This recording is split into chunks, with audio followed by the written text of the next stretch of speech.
Bonjour les amis. Sous le capot de la berline se trouvent des moteurs essence turbo 1.2 TSI, 1.4 TSI, 2.0 TSI, des moteurs essence atmosphérique d'une capacité de 2,0 et 2,5 litres, ainsi que des turbodiesels d'un volume de 1,6 et 2,0 litres. La version de base était un moteur atmosphérique 4 cylindres de 1,6 litres d'une puissance de 85 et 105 ch. Le moteur turbo est également le même dans deux variantes Boost, 1.4 TSI 122 et 150 ch. Depuis fin 2015, les moteurs de la famille EA111 ont cédé la place aux moteurs de la série EA211 avec une courroie de distribution au lieu d'une chaîne. La puissance du moteur atmosphérique de 1,6 litres est passée à 90 et 110 chevaux, et celle du 1.4 suralimenté de 122 à 125 ch. La version supérieure a conservé sa puissance à 150 ch.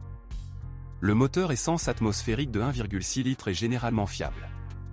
Cependant, les plaintes concernant les cognements des pistons sont de plus en plus fréquentes.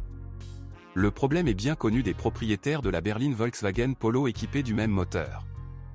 Pour être honnête, il convient de noter qu'un choc effrayant n'est pas le symptôme d'une panne imminente du moteur.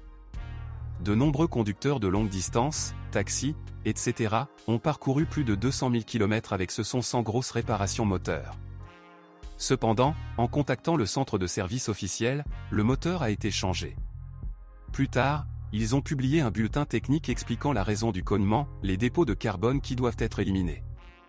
L'entraînement par chaîne de distribution des moteurs de 1,6 litres est fiable, mais dans le 1.4 TSI, des crépitements du matin peuvent apparaître après 100 à 120 000 km. C'est le symptôme d'une chaîne tendue. Dans le 1.4 TSI, après 60 000 à 120 000 km, le poussoir de la pompe d'injection tombe souvent en panne, un bruit de claquement apparaît. Bonjour les amis, vous cherchez une voiture d'occasion, vous devez prêter attention au site web carm.pro. Carm.pro est grand catalogue de voitures, moteurs, boîtes de vitesse. Et le meilleur, c'est que vous pouvez trouver des informations sur les pannes de n'importe quelle pièce. Complètement gratuit. Allez sur le site web carm.pro et découvrez tous les éventuels points faibles des voitures d'occasion.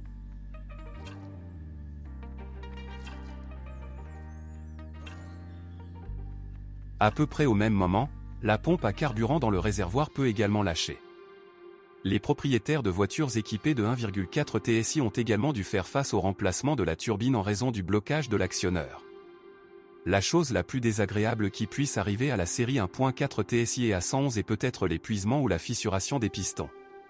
Il y a eu des incidents. Après 100 000 km, il était parfois nécessaire de changer le ventilateur du radiateur en raison d'une panne du calculateur.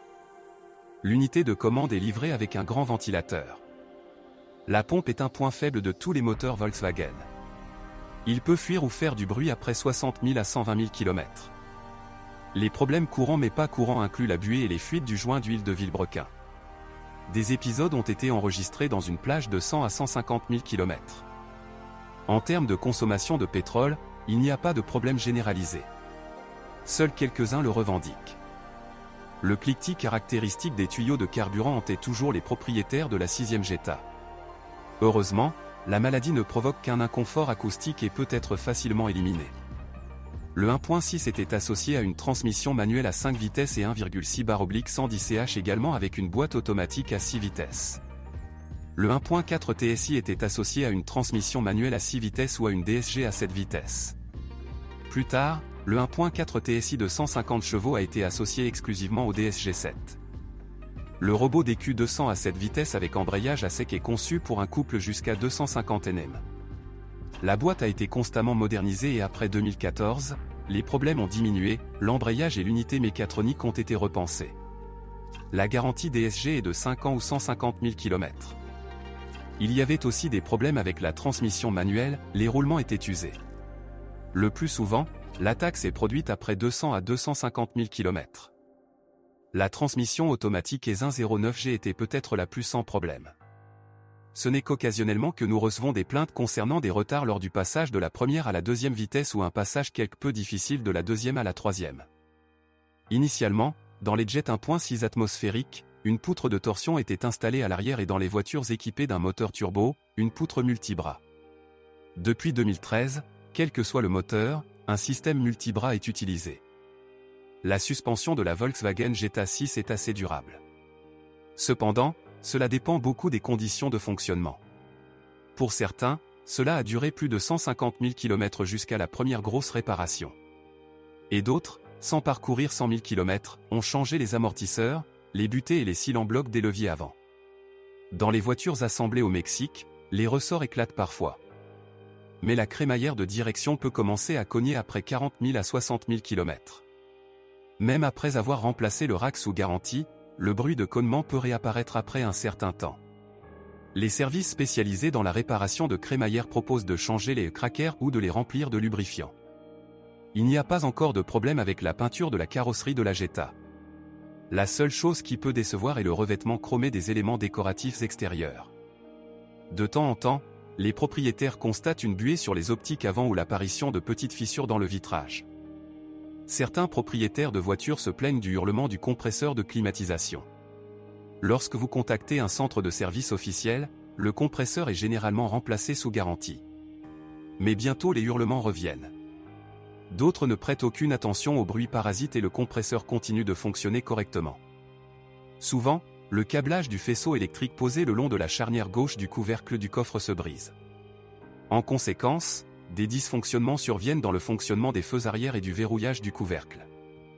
Il y a aussi des problèmes avec la serrure du coffre elle-même, alors, par exemple, le couvercle s'ouvre spontanément. La maladie est plus souvent détectée en hiver. Tout tourne autour du bouton, sous l'élastique qui laisse pénétrer l'humidité. Après séchage du bouton, la fonctionnalité de la serrure est restaurée. Il arrive que le siège conducteur chauffant tombe en panne. Vous devez changer le tapis ou l'unité de commande. Parfois, il y a des problèmes dans le fonctionnement de l'unité principale RCD 330G, la caméra cesse de fonctionner ou des problèmes surviennent avec la connexion Bluetooth.